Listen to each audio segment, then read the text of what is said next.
No, you want to be able to stare these people down. You sit in that front row, you're going to be right in front of them. You know?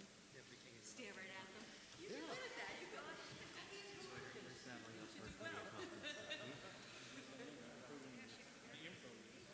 I don't think to make it talk, there's no decent in it.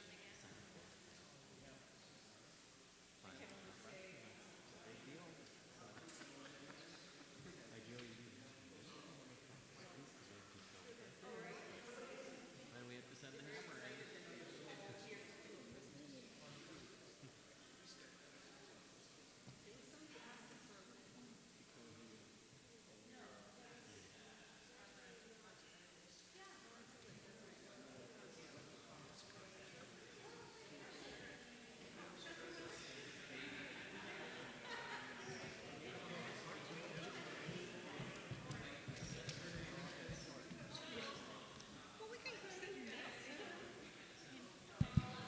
Hello, hello. Have my voice heard. I've done my job. Just the mic. Oh, please do. I thought you were going to sing, Tony. I can sing.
Good afternoon. Oh, sure, I'll do that. I'm good. Good afternoon. We'll start the presentation in about 30 seconds. So.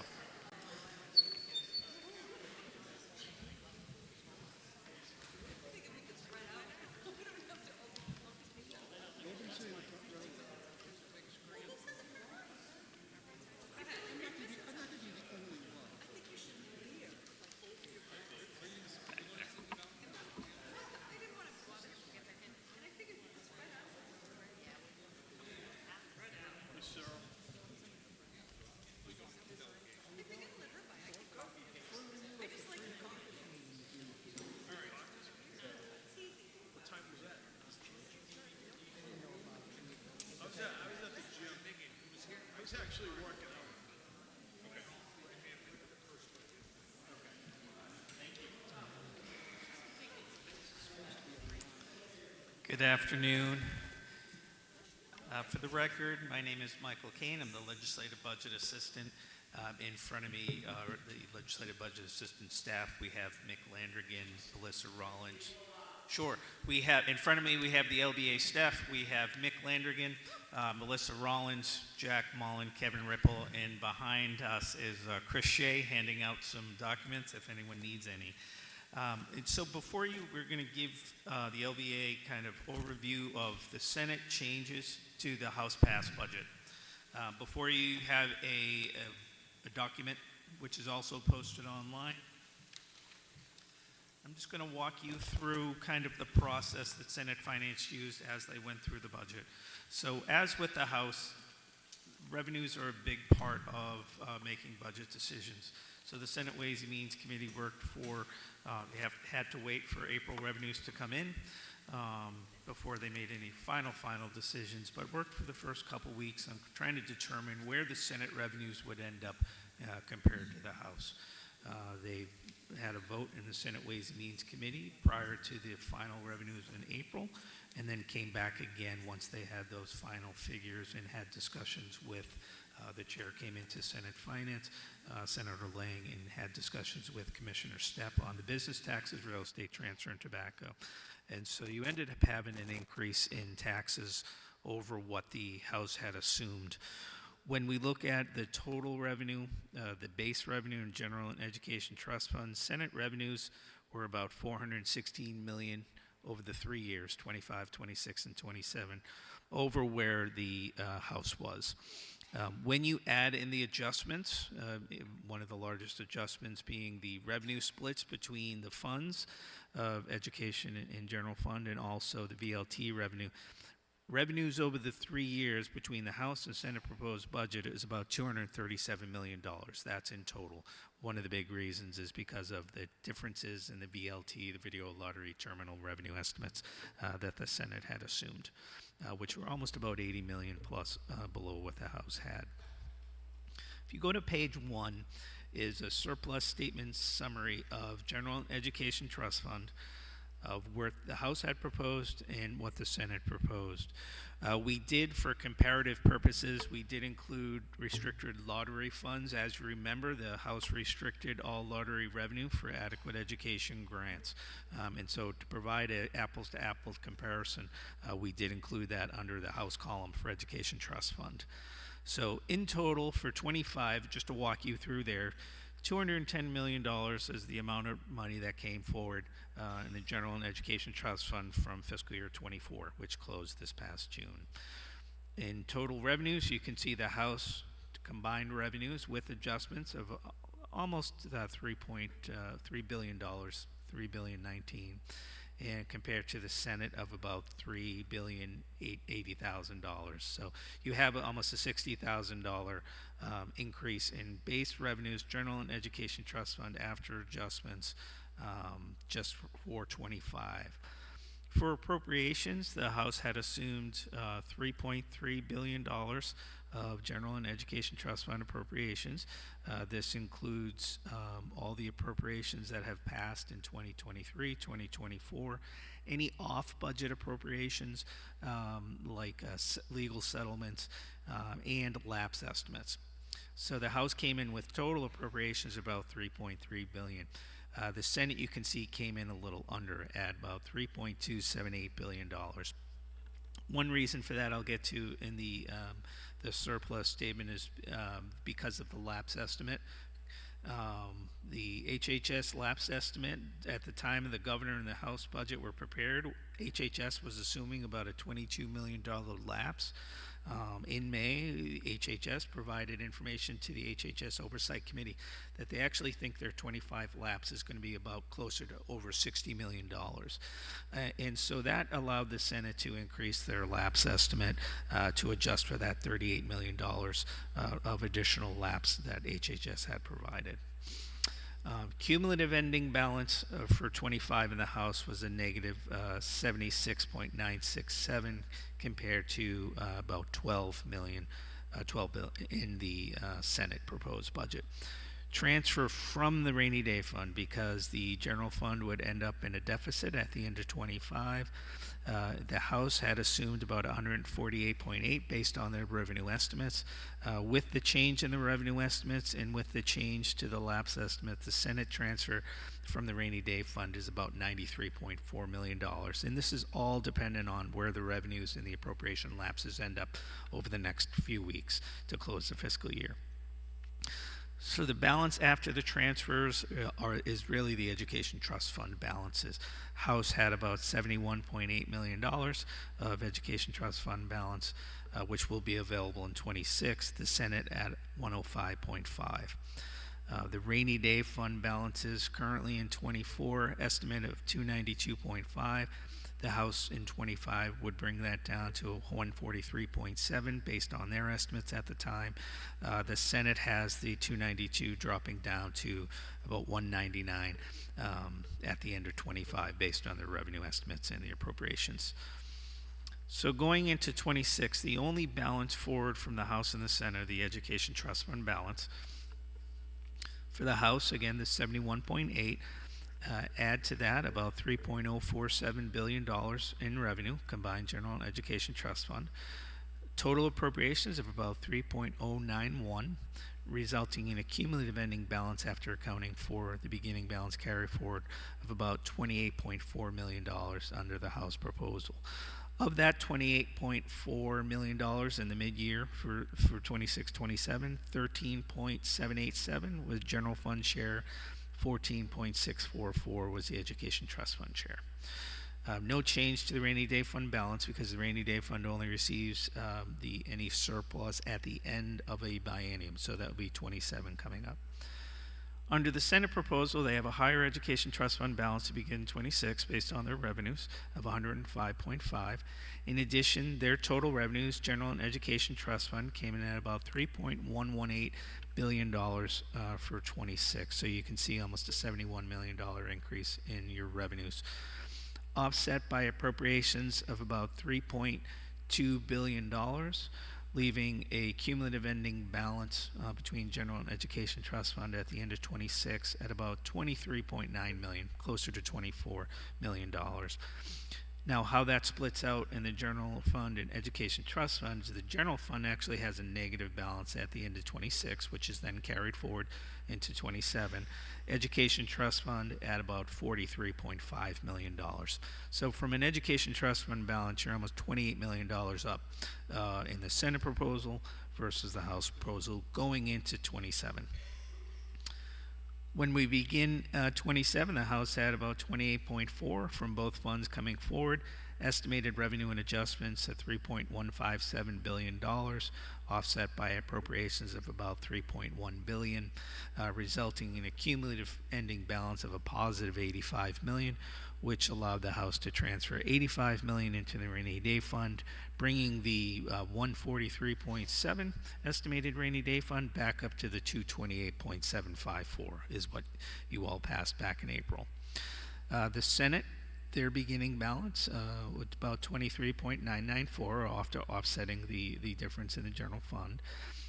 Revenues about $3.261 billion for a general and education trust fund. So again, another about $100 million of total revenue on top of the House. Total appropriations came in at about $3.216 billion, leaving a cumulative ending balance of $69.129 million.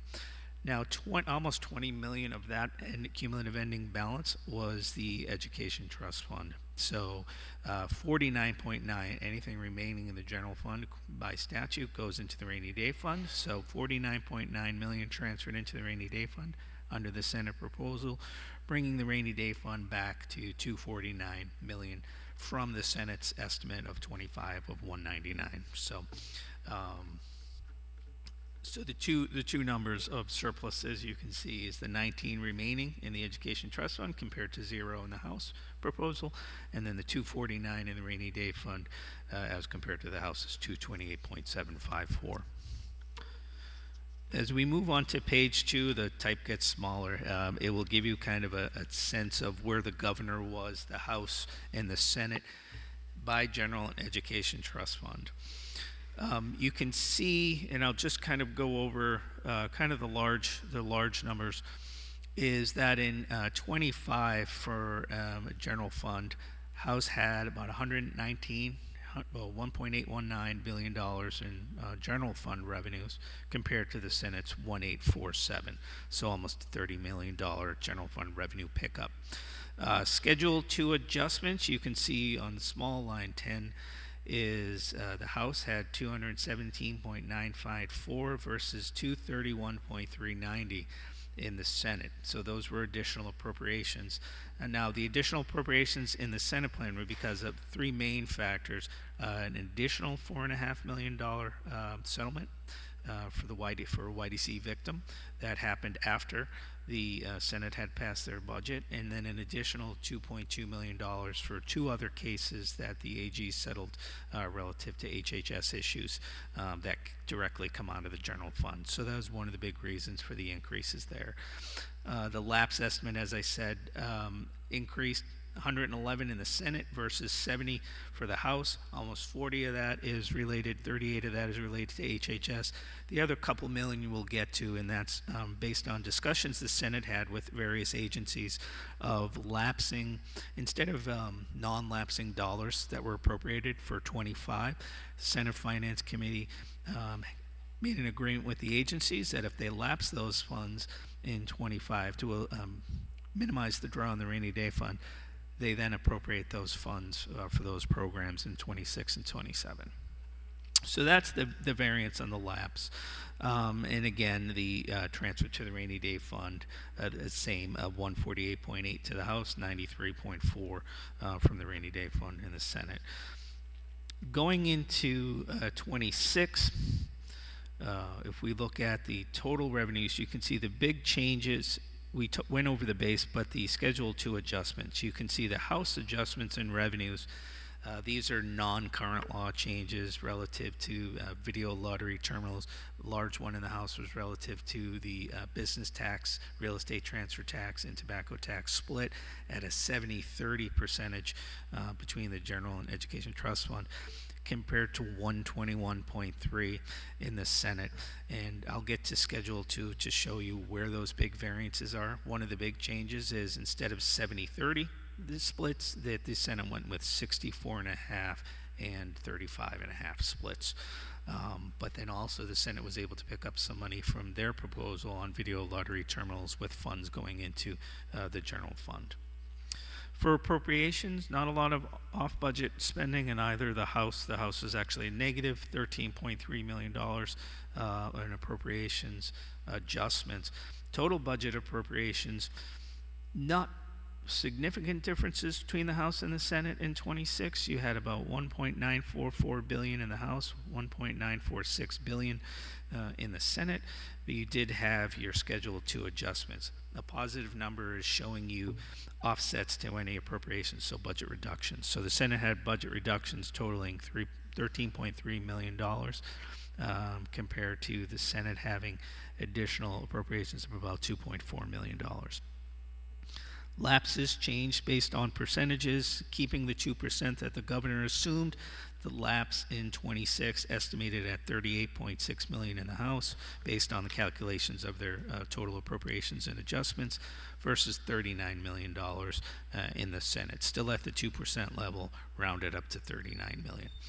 So you can see the ending balances in the general fund, 13.7 positive balance in the House compared to a negative 19.5 in the Senate. Both of those balances carry forward and then are trued up at the end of 27. Your appropriations, or your revenues at 1747.8 for the House versus 1843.9 in general funds for the Senate. That's your base revenues, current law, and then offset by the adjustments.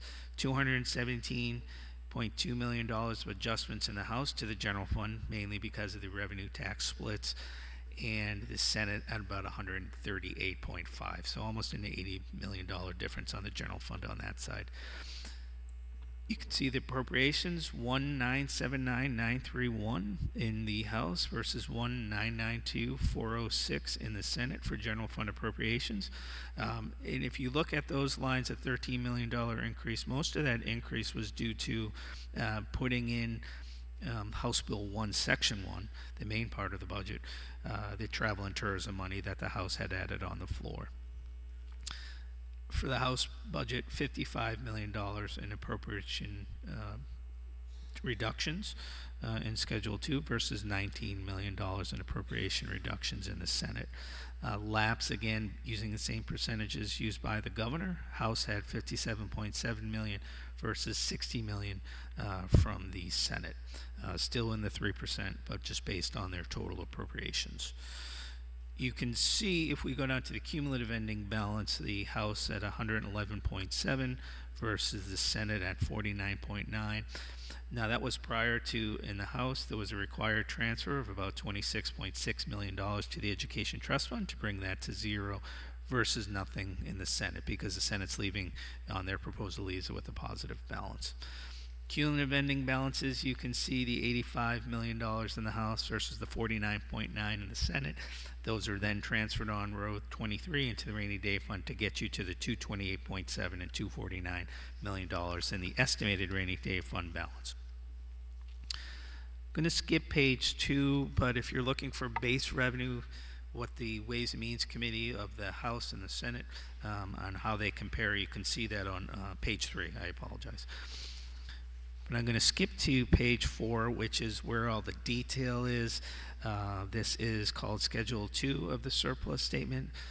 So for the general fund, I'm going to highlight not all of these, but a lot of the changes that the Senate made in the policy in House Bill 1 or 2 that impact your Schedule 2 adjustments. For revenue, one of the first changes was that the Senate did add a couple of positions for additional out-of-state, multi-state auditors in DRA, and so there isn't a pickup of revenue. Looks about $2.8 million over the biennium in general funds as a result of those auditors. There's also a liquor back of the budget reduction that ends up resulting in increases in net liquor revenue to the general fund. We go to DAS on row 5, the Lakes Region Facility to State proceeds to the general fund. If you remember in the House phase in 27, the House allowed any proceeds from the sale of the Lakes Region Facility to be deposited into the general fund. What the Senate decided to do was to maintain that those $9.75 million to be used towards renovations or purchase of Granite Place. So you can see there's no additional general fund pickup versus what the House had assumed.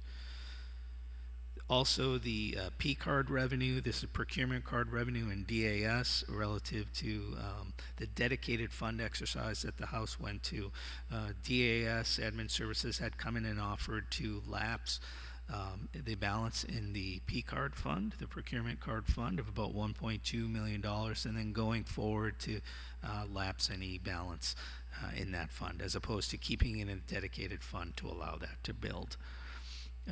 Dedicated fund lapse, there's no change in the $16 million in a year estimated between the House and the Senate. But as the conferees get into committee of conference, they'll see how the Senate went about it is different than how the House had proposed. As you remember, the House proposed a 5% assessment with exemptions on dedicated funds. How the Senate drafted their section was to allow the governor to determine through either lapses from the funds to shifting appropriations to other revenues or other manner to get that 16 million, to leave that to the executive branch to work with the agencies to come up which funds that they could actually assume those dollars from. So no change in the dollars, change in the process to get there. Next three lines, 8, 9, and 10, are the business tax, tobacco tax, and real estate tax splits, we call them. So which portions are dedicated to the general fund versus the education trust fund.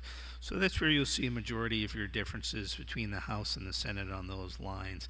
Business taxes alone, House had assumed about $116.6 million of general fund revenue coming over from the education trust fund based on their 70-30 split versus almost $62 million in the Senate based on their 64.5, 35.5 split. Moving out to 27, the House had assumed about $121.2 million in the general fund from their split, and the Senate at about 67.9. Smaller amounts but similar for the tobacco tax and real estate transfer. You see the variances based on the percentages. Real estate transfer, you actually see a decrease in revenue in the Senate proposal because they're putting less into the general fund that current law asks, but keeping the percentages amongst those three taxes at the same, just to provide administrative ease for Department of Revenue Administration. BTLA, so Treasury Meal and Rooms Distribution cap. But if I go up one more that I skipped is tax amnesty. So tax amnesty program is a program that the state usually offers every several years. So what it does is it allows taxpayers to pay their back taxes without the significant penalties that they've accrued. So this year, DRA, the commissioner, had assumed there could be some tax amnesty for individuals relative to the taxes that between the two funds is about $5 million. So 3.35 is in the general fund, and you'll see the balance in the education trust fund. Meals and Rooms distribution cap, you remember that the House capped the Meals and Rooms distribution at $137 million a year. The Senate removed that cap. So based on the revenue that comes from Meals and Rooms distribution, cities and towns will be entitled to receive that. And you'll see that in the House Bill 1 compare report that we have, as well as the detailed change that's coming up in here. Treasury unique revenue to the general fund. The House, you'll remember, had provided UNH with $15 million a year of unique revenue in other funds in House Bill 1 to provide them with financial assistance. The Senate did not go with that. What the Senate did is it lapsed $6 million in each year of the biennium will go into the general fund from the unique program, and that was after discussions with the treasurer and the board of the unique funds to ensure that the program was not impacted. So what you'll see is that the unique funds instead were deposited into the general fund of about $12 million over the biennium, and then when we get to the university system in New Hampshire, you can see the Senate did provide additional general fund support, partially offset by some of this $12 million. Increases in BTLA general fund of about $60,000 a year. We have renewable energy fund net proceeds. The House had assumed about $5 million a year of net proceeds. The Senate had amended that statute to require certain programs to continue to be funded, which ended up reducing that revenue by about $1 million a year when compared to the House. Granite Patron of the Arts tax credit is a new proposal provided by the Senate, and what that will allow is businesses to take tax deductions for any donations they make to the arts, up to about an aggregate of $350,000 a year in total across the state. So that's a negative revenue adjustments of about $700,000 over the biennium. No change in agriculture. The DHHS, if you look on lines 19 and 20, the liquor repeal, this is how both of these lines have to do with the dedication of liquor revenue. Current law dedicates portions of liquor revenue for the Alcohol Abuse Prevention and Treatment Fund that's used for the Governor's Commission on Alcohol Abuse Prevention and Treatment. What the House decided to do was to deposit all liquor revenue to the general fund and then make a decision on how to fund the Governor's Commission in House Bill 1. The Senate reversed that decision and will maintain that dedication is proposing to maintain that dedication in liquor revenues. Same for the Granite Advantage program. The House had proposed to put all liquor revenue into the general fund and then provide the necessary general fund appropriations for the remainder cost of the Granite Advantage program. The Senate reversed that decision, will maintain the dedication of the liquor revenue to that program. So there's no net change in that decision between the House and the Senate, because this revenue, you'll see, will be offset by a removal of appropriation of an equal amount down low under the appropriations. Row 24, the Senate added a nursing home bed fee to the general fund, just shifting that money to the general fund. That's about $300,000 a year to offset some of the other adds that the Senate provided to HHS. HHS Granted Advantage premium decrease. These are the Medicaid, the premiums, the Medicaid copays. The Senate had changed from what both the governor and House proposed. The Senate had changed it to a per family set amount, which you'll see in House Bill 2. That ended up costing the Senate about $7 million in premium revenue from the House and the governor proposals. So you can see that accounted for on row 25. If we look at motor vehicle inspection and repeal, as you've read, the House and the Senate differ right now in House Bill 2 on how they propose to change motor vehicle inspections.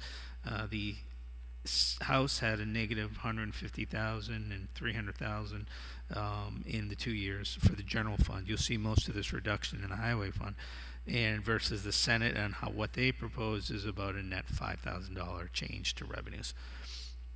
Lottery, video lottery terminals, general fund share for the, as previously stated, the House had recommended all lottery revenue, including video lottery revenue, to go into fund adequacy as a restricted revenue. The Senate proposal is different in the tax that is assessed against the VLT owners. Instead of 30% in the House, it's 31.25% in the Senate. But how that revenue is distributed is different between the House and the Senate. House basically had it all going towards adequate education, and you can see for the next 2 years, the Senate proposes to put a portion into the general fund, estimated at about $23.78 million in 26 and $38 million in 27, and put a portion into the smaller portion into the education trust fund. And then in out years 28 and forward, it's the Senate creates a new fund for the elderly, blind, and disabled tax exemption reimbursement program. But that was something that was in the Senate VLT bill that they passed over to the House, but the Senate decided to delay that implementation of that fund for 2 years. If we go to, so the total revenue adjustments in the House, a positive $190.25 million for the general fund in 26, $217.3 million in 27. For the Senate, positive revenue adjustments, $121.3 in 26 and $138.585 in 27. For appropriation adjustments, you'll see not many in 25 until we get to the next page. House, Senate, and Governor estimate appropriations at $151.5 million. That's what has passed in previous legislature. 2024 session bills, what had passed last session, $45 million. And then statutory, fiscal, and GNC estimate. These changed when the governor came out with her budget in February. She had estimated $29.1 million in off-budget general fund appropriations. Since that time, both through fiscal and activity outside in the executive branch with open warrant authority, the House had bumped that number up by $13 million to $42.494. The Senate had to add an additional 13 on top of that based on additional settlements and additional fiscal committee requests to bring that number to about $55.8 million. So that's 25. When we go through the other appropriation adjustments, we have row 36 is a bill that at the time the House had the budget had a cost of about $80,000 a year, so the House correctly accounted for that. That budget or that bill was changed to include a dollar appropriation from the Senate, so that's why you'll see a removal of that $80,000 cost. Row 41, judicial branch budget reduction removed by the Senate. It was about $7.8 million over the biennium for in the House proposal versus zero in the Senate proposal. In addition, you'll see some adds back to the judicial branch budget when we get to House Bill 1 coming up. Justice budget reduction also removed. That was about $7.9 million in 26. The House had proposed with the back of the budget, and $6.8 million back of the budget in 27. So the Senate had removed both of those. You remember there was a previously federally funded program that the governor provided general funds for. That was the reason, about $7 million a year. That's one of the reasons the House back of the budget reduction was so high. Human Rights Commission budget reduction. This is new. How the House and Senate and how they decided to fund the Human Rights Commission varies, and we'll see that coming up. The Senate also added a back of the budget reduction of almost $500,000 over the biennium. Corrections budget reduction. There are numerous changes in the corrections budget, which you'll see in the upcoming pages. On top of that, the Senate decided to add a $5 million back of the budget reduction over the biennium for corrections. HHS budget reduction. The House had $23 million a year. The Senate increased that to $25.5 million a year. And then if we go down towards the bottom, some House Bill 2 changes. Appropriations for the Commission on Aging of about $150,000 a year. Implementation costs for tax amnesty of $50,000 in general funds. And then moving on to page 5, you'll see the majority of those changes. To go over kind of just quickly on 25, Cannon Mountain, the lapse of the tramway appropriation on 62 remains the same between the House and the Senate. There was a change in the prescription drug affordability board carry forward of FY25 amounts on row 67 of about $20,000. No change to the farmers market program in 25. And then you can see down on row 84, Hampstead Hospital transition. This was a Senate bill that was added into House Bill 2 with an appropriation of $160,000 relative to work that's going around in Hampstead Hospital. And that's all for 25. No difference in the computer science appropriation lapse versus the House and the Senate. When we get into 26 and 27 and 26, the Group 2 retirement change, that's one of the $13 million difference. The House had appropriated $27.5 million a year. The Senate delayed the implementation of that group retirement change and then took $13 million savings. So you can see their 27.5 coming down to the 14.5. For the YDC Claims Settlement Fund, both the House and the Senate provide $20 million over the biennium for the YDC Claims Settlement Fund. House provides that with $10 million each fiscal year. As a non-lapsing fund, the Senate decided to provide all that funding up front, so $20 million in 26. What you won't see in here, and you'll see later, is an additional deposit into the YDC settlement fund could come from the sale of the current Sununu Youth Services Center in Manchester. There's been various discussions. There's a separate House Bill 2 section that keeps it off the general fund, so any sale proceeds will go directly into the YDC settlement fund. Most likely the sale of that property would not occur until 27. So on top of the $20 million in general funds, there's also an assumed $80 million in the Senate proposal of other funds going in there. You have changes to labor first responders critical injury benefit on row 56. It was an increase of about $125,000 a year, $250 over the biennium for those individuals who are eligible for that benefit. An appropriation on row 60 for the Ireland Trade Council under Business and Economic Affairs of $20,000. You have row 62, Safety Rural Maternal Health, EMS Services, a new appropriation of about $75 million a year. Also, row 63, the Northern Border Allowance, the Senate did propose a general fund appropriation of $600,000 for the Northern Border Alliance. This was something that was not in the governor or the House budget, although it was discussed throughout the whole process. The next is Pillsbury Lake Village District, some assistance of $325,000 in general funds for 3 programs or projects that they're undergoing over there. And then environmental services state aid grants, in addition to anything appropriated in House Bill 1, an additional $2.5 million, hoping to provide new projects to be eligible for those funds. For row 67, you have HHS, you have a carry forward of PDAB, which is no longer there, which we talked about. A granted advantage appropriation, you remember we talked about liquor revenue being restricted in the Senate plan. Because it wasn't restricted in the House plan and it went into the general fund, there was a requirement to appropriate almost 13.6 over the biennium in general funds. The Senate was able to remove those general funds, but also took the hit in revenue up on the revenue adjustments. So no net change between those two positions in the House and Senate. The Senate maintains the current funding arrangement with relative to Medicaid advantage, granted advantage. HHS WIC Farmers Market Program, the Senate provided $15,000 a year in additional funding for the WIC Farmers Market Program. Medicaid provider rate reduction, the House had almost $52.5 million of a provider rate reduction for 3%. That was one of the first actions that the Senate Finance Committee took, is to remove that reduction.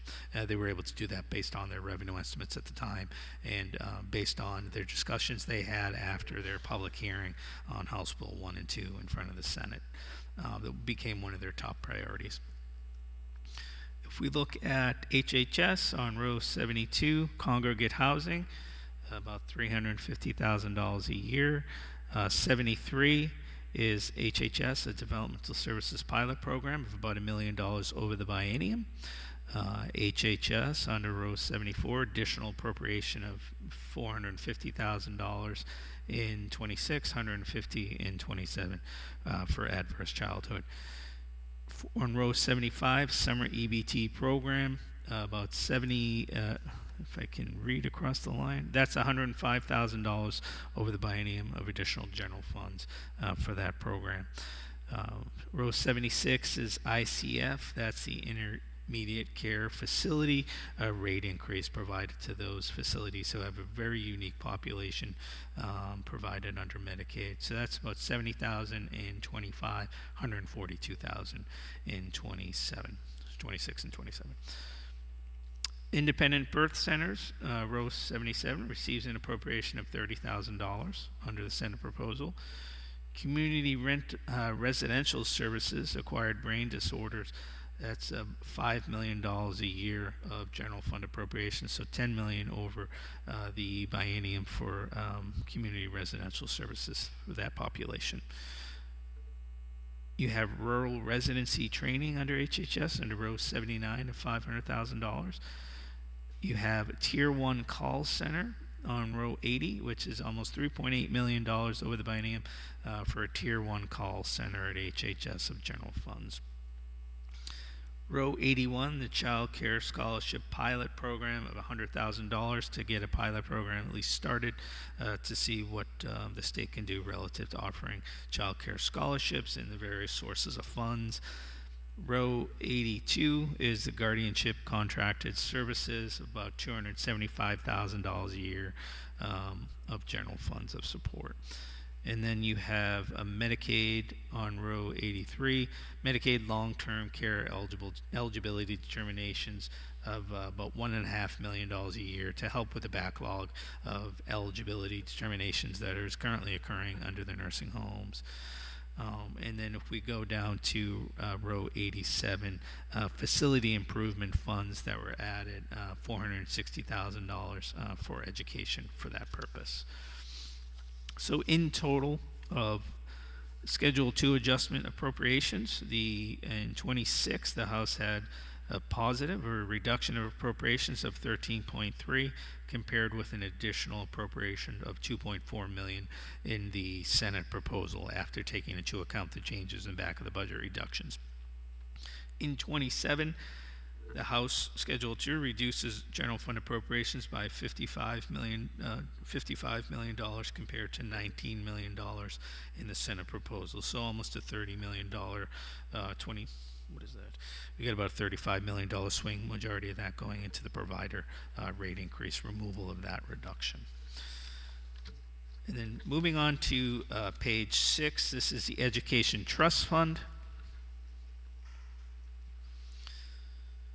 So one of the last decisions that both the House and the Senate made were relative to the tax splits. Because the business tax revenue, lottery, tobacco tax revenue, and real estate revenue are split between the two funds, in the House phase, this was one of the last decisions the House made because they had to make sure that everything balanced, and they came up with splits of 70-30 to fund their proposal relative to the Education Trust Fund. Senate changed that to 64.5 and 35.5, not only to maintain balancing of the Education Trust Fund, but to also leave it with a balance of 19.18 million at the end of the biennium. So if we go through 25 real quick, the estimated revenues on row 4, we can see the Senate at about 1233.6. I would compare that to the 199.9. The $10 million adjustment in the Schedule 4 under 25 has to do with additional lottery revenue estimates that came in after additional Ways and Means discussions. So that's about a $33 million additional revenue in the Education Trust Fund. No change in total appropriations between the House and Senate proposal or estimate in 25. Current year balance is changing because of the differences in revenues. So you have a $71.8 million positive balance in the House proposal versus $105.5 million. Again, all having to do with the revenue in 25.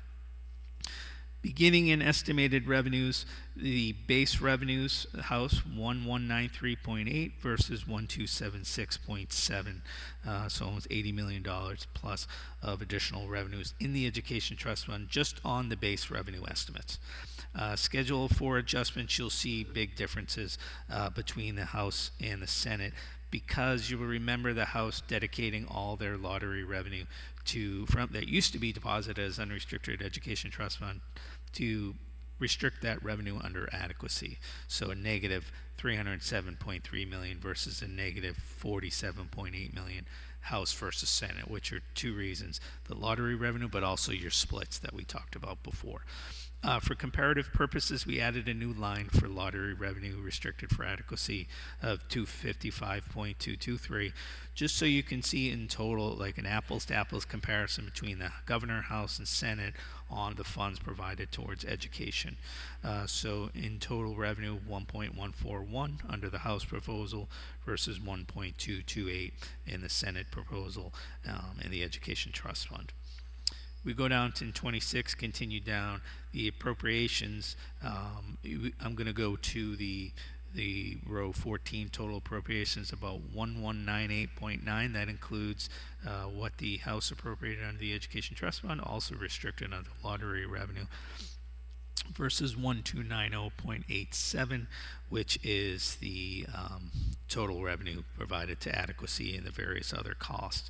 There were probably about 80, and we'll get to the details, I think it was almost $80 million a year in one general fund appropriations that the House had that the Senate moved back over to the Education Trust Fund based on those splits and based on their decisions there.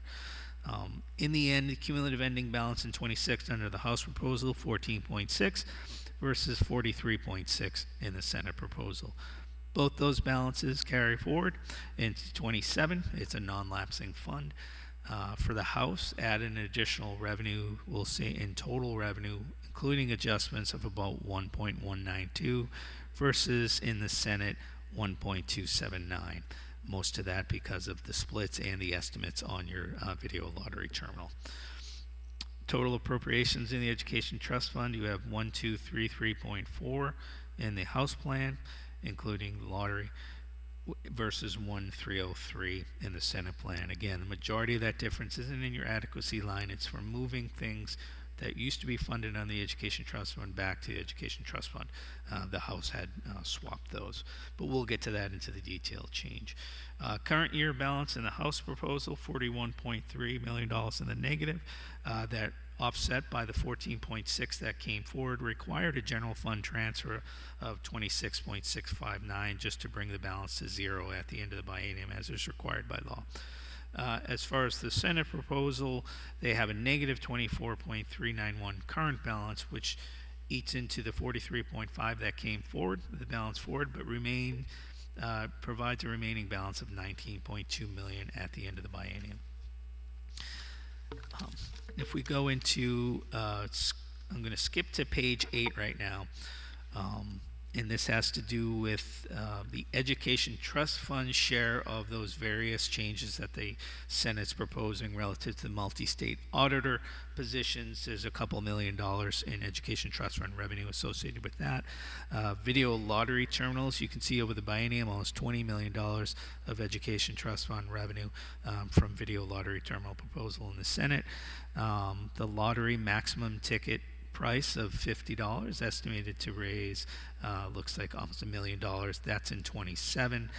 Changes in Keno hours of operations, that's a few $1 million over the biennium for that. Local option for games of chance in Keno has an increase of $500,000 in 27 based on the Senate proposal, which you'll see in the detail in House Bill 2. We have the tax amnesty program, $5 million overall, 1.6 came from, or will go into the Education Trust Fund. You remember the 3.3 on Schedule 2 to the general fund. And then the tax splits under the revenue adjustments. These are the corresponding reductions, the Education Trust Fund, that match dollar for dollar with what we went over on the general fund Schedule 2. For appropriation adjustments, one of the big changes between the House and the Senate was on row 20. That has to do with the excess swept based on a bill that had passed the House at the time. There was revenue of $27 million of additional revenue coming into the Education Trust Fund from donor towns. That bill has died, and so the Senate could not count on any of the excess donor town revenues. There's also, I won't get into the details, but the RAND decision came out today. That was the court case challenging the constitutionality of statewide property tax, statewide education property tax. I talked to a lawyer, but in general there'll be a minimal impact on that relative to unincorporated towns, but more of a process change on DRA. So nothing you have to worry too much from a budget perspective relative to that decision that came out today. The Keno local option has been moved up. That was on adequacy grants down low. DOA learning program, $1.5 million of education trust fund appropriations each year, and then DOE adult education, an additional $400,000 in education trust fund support for adult education. And I'll move rather quickly through the next two on the highway fund, just really based on decisions on page 9. If you compare the governor, House, and Senate proposal, most of the changes are coming from the decisions that you're all going to make relative to motor vehicle fees, but also the motor vehicle inspections. So there is various proposals there between the House and the Senate. In the end, at the end of 27, the governor's proposal had the cumulative ending balance of 0 versus the House of $13 million positive balance in the highway fund. The Senate, based on their changes to the highway fund revenues, about $3.75 million of a positive balance in the highway fund. We turn to page 10 is the Fish and Game comparative statement of undesignated surplus. Again, most of the changes happened in House Bill 2. You remember the House had proposed transferring funds from dedicated accounts of about $1.3 million in 25 to bring the balance of the Fish and Game Fund up. The Senate removed that. And so in the end, the House had proposed about appropriations and revenues resulting in a positive balance of about $3.1 million in the Fish and Game Fund at the end of 27.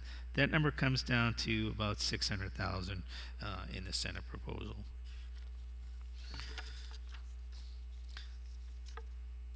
So on page 11 and forward, I won't go through line by line all of these. Feel free to come down to our office in the State House and ask myself or any of our analysts questions on these changes. I'm going to try to jump around and go through some of the big ones. The legislative branch, no change between the House and the Senate. Same for the executive department. Couple positions restored under the Governor's Commission on Disability, split funding, general and other. DOIT changes, when you look at those rows, are really relative to decisions made on the Housing Appeals Board, Human Rights, Child Advocate, Board and Tax and Land Appeals, decisions that the Senate made versus what the House had. There were some reductions under administrative services that were offered to Senate Finance based on swapping positions, but also reducing transfers relative to maintenance services provided by admin services. Housing Appeals Board moved from Department of Administrative Services to the Board of Tax and Land Appeals. When we have a compare report in House Bill 1. We're also working on a current side-by-side on House Bill 2 of the various sections that will help the conferees go through that. Conservation Land Stewardship Program is more just moved from DAS, Admin Services, to Fish and Game Department, so that's why there's a reduction there. Advocate of Special Education, some small changes on reallocation of funds. On page 12, one of the bigger changes the Senate made relative to policy is relative to the Office of Child Advocate. The House, as you remember, eliminated the Office of Child Advocate. The Senate restored it partially. Not fully, but did restore about 1.5, almost $1.6 million in general funds over the biennium. So small changes under the Department of State. On row 41, under DRA, we mentioned the additional auditors, the 2 multi-state auditors. The total cost of those positions are about $465,000, but more than offset by the additional revenue on Schedule 2 and 4. Treasury Department, the other funds, you'll see an additional $11.2 million. That's from removing the cap of $137 million set by the House on the Meals and Rooms distribution. You can see the Senate adding back the College Savings Commission funds. That was a reduction the House did. The House had $15 million a year. The Senate put that to $6 million a year because they dedicated $6 million to the general fund. But that has to do with unique. So that those funds are restored. Board of Tax and Land Appeals. The House restored the Board of Tax and Land Appeals in House Bill 2. On the floor, they did not provide the funding. So this provides some funding to the Board of Tax and Land Appeals. In total, just between those two, almost $2 million over the biennium between other and general funds. Housing Appeal Board is being proposed to be restored by the Senate versus the elimination under the House proposal. No impact, but New Hampshire Retirement System did have a back of the budget reduction of other funds of about 4.2 and 4.4 million in 26 and 27, which was removed by the Senate. No changes to Developmental Disabilities Council or Executive Council. On page 14, under the Judicial Branch, we mentioned earlier today the removal of the back end budget reduction of about $7.8 million on the Judicial Branch. These are additions and changes that were made to the Judicial Branch. There was a reduction of $286,000 in general funds provided to the Judicial Branch based on the Department of Administrative Services maintenance agreement with them that was shown on the previous page under DAS as other funds.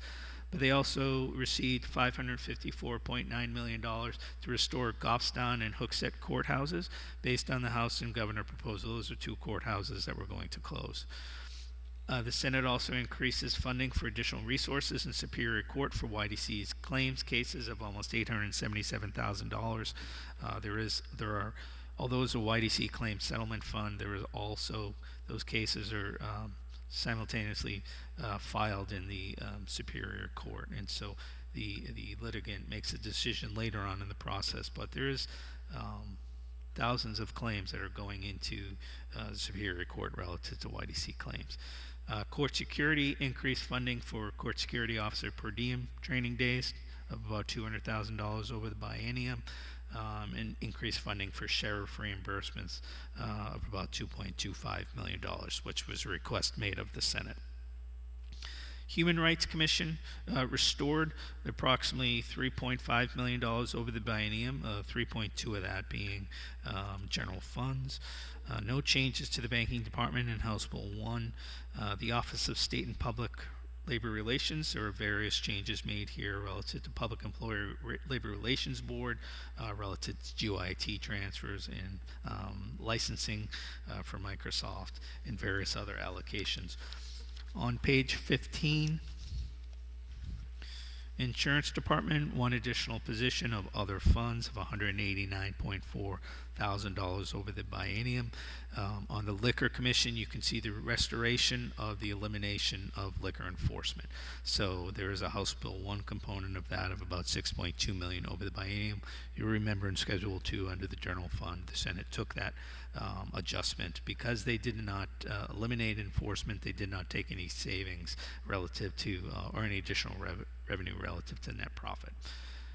Department of Energy unfunded position of $265,000 of other funds. Under the Department of Safety, a couple changes with some federal funds and allocation between class lines, but under the communication sections or E91 communication sections, it was the use of E911 funds. The Senate using about $2.9 million in E911 funds that allowed them to reduce general funds for that purpose of $2.9 million. So they offset each other to zero, but the general fund benefit of about $2.9 million. Positions were moved between the Road Toll Bureau and the International Registration Program. There was some funding restored for commercial enforcement relative to passenger motor vehicle inspections. So depending on where the conferees end up on where they agree on motor vehicle inspections, there will be adjustments in House Bill 1 to reflect it, which you'll see here. Under the Department of Corrections, probably one of the largest changes in detail was made with the House. You remember the House had proposed elimination and reduction in various positions throughout the department. The Senate has their own proposal on how they'll reduce some of that funding. They restored funding to the Department of Corrections, but where they restored it and in what positions, you'll see that in the detail. I won't go over every one, but it's basically page 15 through 16 are all the various changes. Even continuing into page 17, all the various changes on corrections, the money added back, as well as where the Senate wanted to take their reductions and corrections. So from a committee of conference standpoint in House Bill 1, one of the most detailed, difficult discussions in House Bill 1 will be relative to what the conferees agree to on corrections and how to fund them. House Bill 1 section, we previously mentioned the Senate included a $5 million back of the budget reduction. So they did restore almost half of the $37 million roughly that the House had cut, but they did reduce that by $5 million on top. Judicial Council, Contract Council received $200,000 for involuntary mental health admission hearings. And then on page 18, additional $3.8 million provided for the Public Defender Program based on what they were getting back relative to contract costs. Page 19 is Department of Business and Economic Affairs, safety rest areas. No difference between what the House passed budget, because you remember in the House passed budget there was a floor amendment to add back safety rest areas. The Senate removed that section in House Bill 2, instead provided that funding of $2.25 million into House Bill 1, as well as other funds of about $77,000. Same to be said with the $14 million on Row 7 Tourism Development. Remember the House had a floor amendment to add back the $14 million for Tourism Development Fund. The Senate removed the section from House Bill 2 and funded it in House Bill 1. So a net no change positions relative to the House and Senate proposal. Some positions, federal funds were funded relative to planning admin, and then Department of Natural and Cultural Resources relative to state arts development. We previously mentioned the tax credit that the Senate provided. I think about $350,000 a year to allow individuals and businesses to donate and then receive a tax credit. In addition, they did restore some of the reductions in funding to state arts, $300,000 in federal funds on Row 12, But then on row 14 and 15, in total, almost $2 million of additional funding for the Federal Arts Partnership Grant, which includes $1.7 million in federal funds and $300 in general fund match.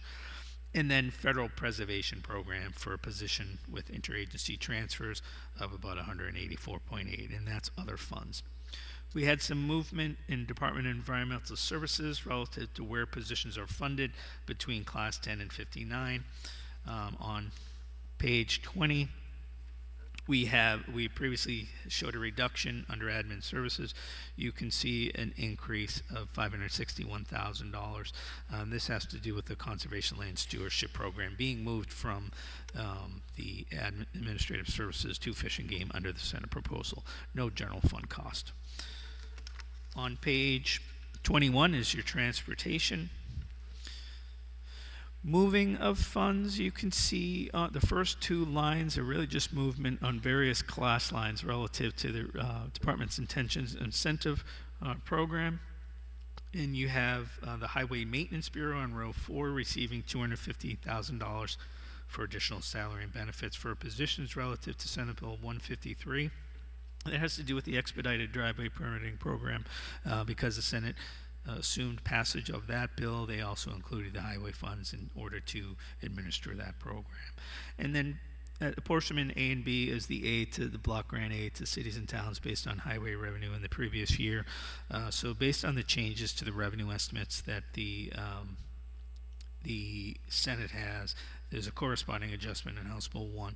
Again, something that in the House Bill 1 committee conference we'll make sure we go through and true up these funds depending on where both the House and Senate end up on revenues to the highway fund. Page 22 is HHS. Row 2, Child and Family Services, and moving funding between fiscal year for youth residential placement, but no net change over the biennium. Federal funds for child care programs were removed from House Bill 1 and instead put into House Bill 2. So between the two bills, no net change. It's just where the location on where they were funded. HHS Medicaid Services under, if you look on rows 8 and 9, this has to do with the agreement in the hospitals relative to the MET, the Medicaid Enhancement Tax lawsuit, that at the time the House had passed the budget, there was no resolution on that issue. Based on the resolution on the MET tax that the governor and the hospitals has agreed on, or had agreed on, there was a change in where the funds were budgeted between provider payments and under uncompensated care, under Medicaid care management as well. So based on the agreement, just a quick summary is really to put more of the uncompensated care payments into directed payments to the hospitals, still using the same amount of revenue, just putting it in, reimbursing hospitals in a different manner, instead of trying to change the formula on uncompensated care, which is a little harder to direct those funds. Medicaid care management, there's a removing of savings on 12 and 13 relative to the circumcision bill that did not pass the Senate. Row 16, Alzheimer's and related disorders, about $200,000 over the biennium for respite caregiver grant program. Senate had restored funds for the family planning program of $1 million over the biennium in general funds and almost $2 million in federal funds for those programs. Some small changes under community collaboration, a placeholder for tobacco prevention and cessation, and then moving on to 23. We have under behavioral health, the Senate was asked to add back $150,000 or add $150,000 a year for the Choose Love program. And then under the Governor's Commission, this is the Alcohol Abuse Prevention Fund. It's being budgeted again in as restricted liquor revenue in House Bill 1. The House had proposed using opioid abatement trust funds. You can see that on row 10, which the Senate removed because they're going to maintain the current funding mechanism. System of care, $400,000 for Friends of Annie, peer-to-peer grief support. Community mental health program, one of the first three decisions made by Senate Finance Committee was to add $37.8 million and additional general funds for community mental health program that the House had to reduce from the governor's budget based on their revenue estimates. And then the third priority of the Senate based on their public hearing was adding funding back to developmental services. Because of where they saw revenue come in, the Senate Finance Committee added back about $31.4 million roughly in general funds on top of an additional $31.4 in federal match. And this is to fully fund the developmental services waitlist at the governor's level. Rows 44 and below are requested accounting adjustments. I probably bored you enough. I won't go through these ones.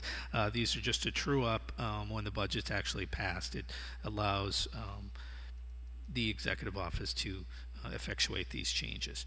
But a lot of this federal funds, no net general fund impacts. Same with rows 57, position movements, same number of positions, just where they are budgeted. And then the detailed change on page 25 is your category 6, your education. On row 11 is additional funds provided, additional and reductions provided by the Senate Finance Committee when comparing their proposal on EFAs at the time the House had it versus where the Senate's EFA proposal was through the process. Based on the Senate's estimates, they were able to reduce the EFA amounts based on the final language of about $3.9 million over the biennium. There are other movements. You can see a lot of from 1 to 10 are moving. They're reductions of funds, and what these are doing is moving public school infrastructure funding back to the Education Trust Fund on row 3, moving state assessment and accountability back from the general fund back to the Education Trust Fund. So these are variances between the House and the Senate. Same with court-ordered placements of about $9 million over the biennium. School building aid being one of the larger ones you can see on row 13 and 14. That's a source of fund change. Both House and Senate funded at the same level. The House funded with general funds. The Senate is proposing to continue to fund that with Education Trust Fund. Same on building aid lease, just a source of fund change. And then adequate education change. The big change of the $546 million is the unrestricting of the lottery revenue just for adequacy aid, and instead maintaining those funds be deposited into the Education Trust Fund and appropriated here. No change relative to that, just the source of funds. And then on row 19 is a change in adequate education aid. You'll remember the House provided an additional $27.4 million of additional adequate education aid to reflect changes to adequacy grants in House Bill 2. The Senate removed those changes in House Bill 2, and as a result, removed the $27 million of additional. This decision, as long as in coordination with the decision the Senate made on donor towns, made in correlation. Special education aid, again, just a movement in the source of funds, almost $100 million. This House funded with general funds. The Senate funds it with Education Trust Fund. So that's another thing the conferees are going to go over on both House Bill 1 and 2, and which programs they would like to fund from the general fund as well as the Education Trust Fund. They're agreeing on the amounts in most of these between the House and the Senate. It's just the source of funds for those. Same with tuition and transportation, court-ordered placements, etc. On 26, on the next page, we have Council for Responsible Gaming, eliminating funding for that because there's a big change under the Senate's proposal on video lottery terminals. In House Bill 2, there's also a change relative to creating I believe it's a council on addiction, all types of addiction, including gambling, alcohol, and drug, and funding that with proceeds from VLT is about $600,000 a year. So to combine those two into one instead of having all these standalone committees was the Senate's decision. Community College System New Hampshire received an additional $1 million for a dual and concurrent amendment, and then also a change to the language in House Bill 2 relative to that program. One of the larger changes, we'll work on the formatting on my end, is University System New Hampshire. The Senate added $67.5 million in general funds over what the House had proposed, offset by a reduction in those unique funds of $30 million. So in total funding between other funds in general funds. The House and Senate vary about 37 million, but vary 67 million on the source of those funds, on the general funds. And then just kind of wrapping up on page 27, other changes, selected changes to the House budget. These aren't all the changes. There are House Bill 2 coming out of the Senate. There's over 560 sections. The House had almost 450 sections in House Bill 2.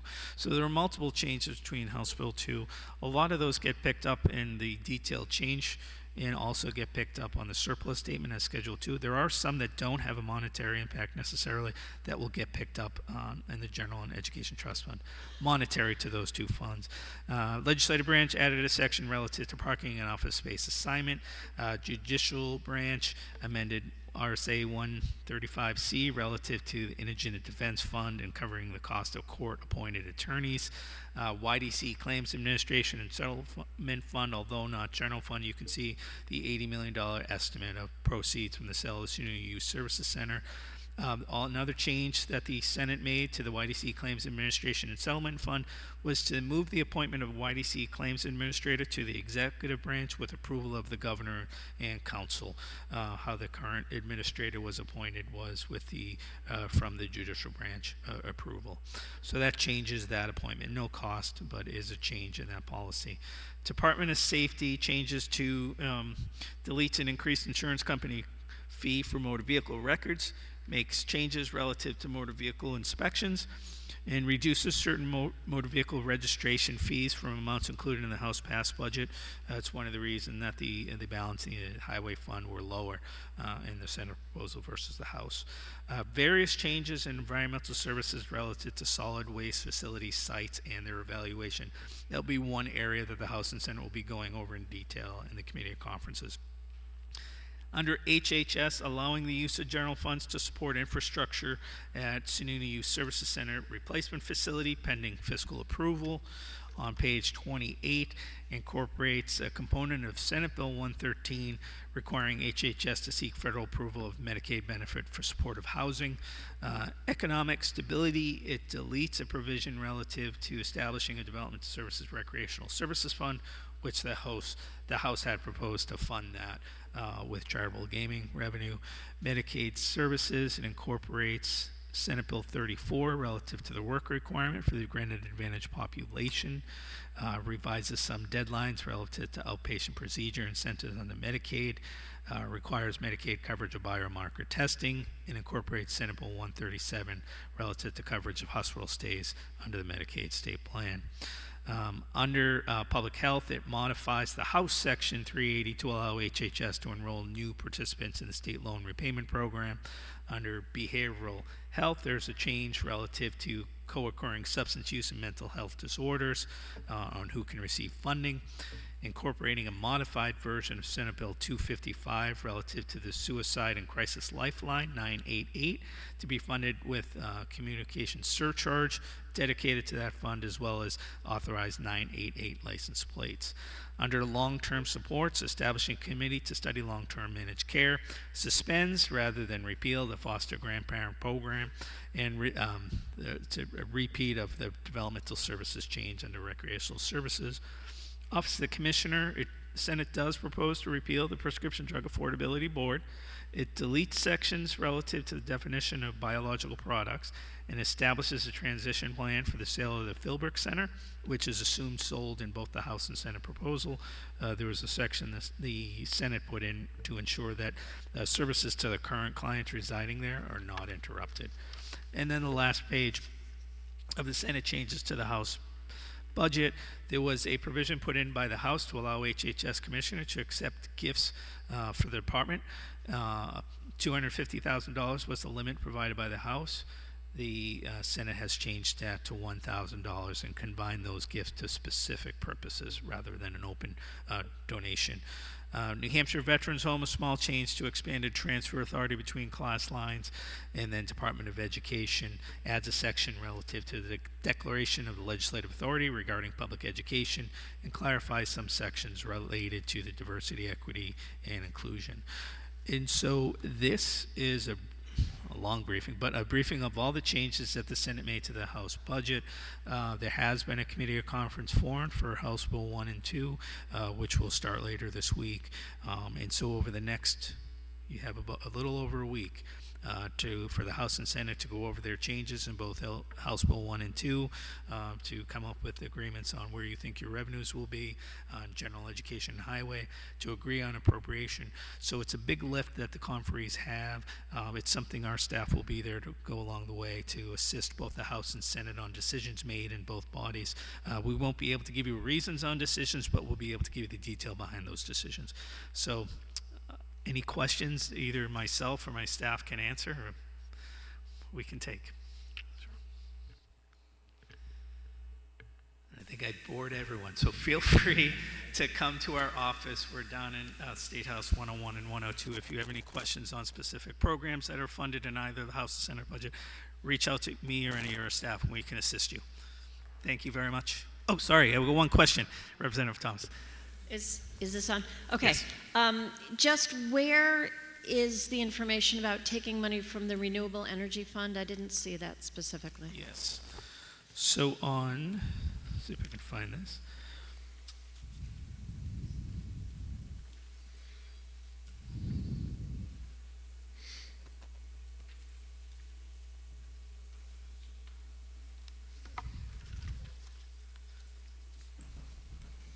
Page 4. So if you look on page 5, on Schedule 2, really small, Which line are you on? we're on line 57. Still lapses, Got initial $20 million lapse from Renewable Energy Fund, and then a change back that the Senate made to the House proposal. You remember on top of the $20 million that there was another $5 million a year in revenue that the House had assumed. That number was changed in the Senate down from $5 million to $4 million a year, and you'll find that on row 15 on page 4. 15 on 4. Okay. Thank you. Okay, you're welcome. Sure, I think I have one question, so sure. Okay.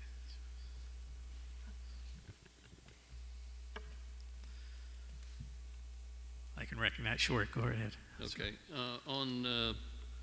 From page 11 on, the detailed changes, what's the column SOF? Sorry, so that's source of funding. And then with the source of funding, a G is general funds, F is federal funds, H, highway funds, O is other funds. That's anything from agency incomes to assessments that are specifically restricted for a purpose, et cetera. Thank you. Sure. So page 3, fiscal year 25, the year we're in, right? We got 3 weeks left. There's some significant big number differences between the Senate and the House. Do all these come from DRA, or maybe this is a Chris question? Yes, there'd be Senate Ways and Means estimates. The big change there, the $30 million, happened under your business taxes on row 1, and that was after the Senate had discussions with Commissioner Stepp. House Ways and Means had those same discussions. There was additional information that came in after House Ways and Means, but that's a number that both the House and Senate are going to have to agree to in committee or conference. But that's the largest increases under your business taxes. Well, but there's also a 30 million less in I&D and a 24 million more in insurance. Yes. Yes, and again, just based on discussions with DRA, their I&D revenue, they brought down by about $30 million, looking at how your April revenues came in and how May was trending. And then as far as insurance, that was with discussions with the insurance commissioner relative to that. Okay. Sure. Yes. Thank you. My question is, they're assuming some extra revenue from the introduction of video lottery terminals, but how is it possible to have any significant change in revenue given the fact that at least for the users of the machines and I guess everybody but the casinos themselves, it's pretty much exactly the same thing as historic horse racing machines, which have been in place for a number of years. So how does that generate any extra revenue whatsoever? Not that I mind getting some extra revenue from the VLTs rather than the historic horse racing machines. So both. So historical horse racing, actually, the revenue from historical horse racing in general under current law is coming in and higher than anticipated. So that's one part. As far as VLTs on top of that, there was belief in the House and Senate that in addition to the current historical horse racing that you have in the state, that video lottery terminals would be picked up by other entities on top. You could have an entity with both historical horse racing, only historical horse racing, or only VLT. So I think in the House and the Senate and the conferees will be working this out. They still thought having both will still result in additional revenue. Sure.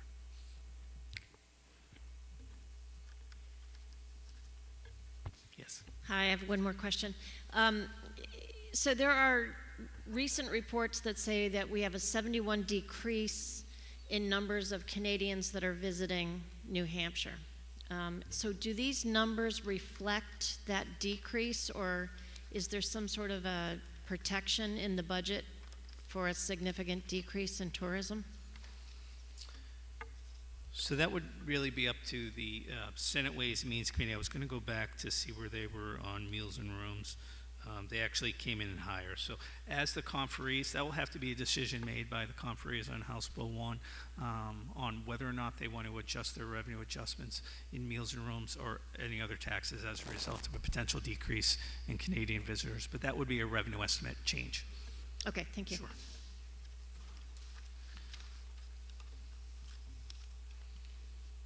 Since there's a lot of questions about the estimates, I've already sent an email to Chairman Wilder about having DRA come in and brief us on those estimates. So it's not only the House Ways and Means and the Senate Ways and Means, which did change it after the Ways and Means Committee in the Senate. We will get a direct report, I hope, from the Commissioner. Thank you. Thanks. Okay, so if there are any other questions, we can take them, but if not, again, feel free to email us, call us, or stop by our office, and we can assist you. Thank you very much. Thanks.